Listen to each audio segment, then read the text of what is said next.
They're not shares. This is not a company. It's not a publicly traded equity. This is a protocol and a token that moves value on a network. So very similar to like email and data packets that move between email providers to be able to settle that message, that I send you from my Yahoo to your Gmail. That's the internet of information and the email protocol that allows those to settle between providers. Used to, back in the day, AOL, you had to have AOL in order to receive, from somebody else at AOL. You couldn't send AOL to Yahoo on the emails until the email protocol was the thing. This is a protocol that settles value. So you can imagine at scale the amount of payments globally that happen daily. They've never seen a market cap of a protocol or a network that worked globally until Bitcoin. And now, if you were using actual markets and banks and institutions settling value, that value is significantly higher than what moves over Bitcoin every single day. And again, the throughput would be required for that. And that's why the XRPL is uniquely positioned to be able to handle all those things. But when it comes to total market cap, the available supply and the total supply are two very different things. All shares are being traded at all times on the stock market. There's not like you can lock up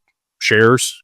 I guess you could borrow margin against them. But just like Bitcoin, I think Satoshi's going to move his Bitcoin also. So watch for that. That's going to be a sign of the end for Bitcoin. But that's 1.098 million Bitcoin that's locked up in those 20,000 wallets that has never moved. It's not available. Can't trade it. Same thing for XRP. There's over 48 billion XRP in Ripple's escrow. Not tradable. So, if you just took that off the table, you got 52 billion in available supply, but that's not what's available on exchanges.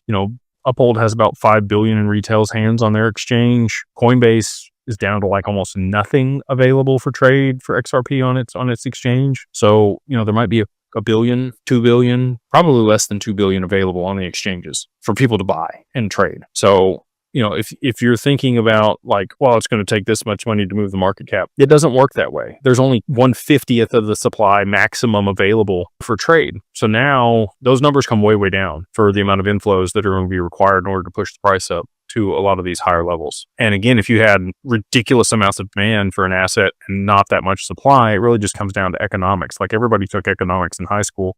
Supply and demand drives price. And the market cap is going to look kooky to people. It's going to be numbers that we've never seen before. But 10 years ago, if you told somebody that there was going to be $1 trillion company, they'd have called you crazy. And now we have multiple $1 trillion companies. So it's not that crazy to me to think that these protocols could be worth quadrillions, pendants over the long term if they're moving all the value globally. And that's what's being settled over the network.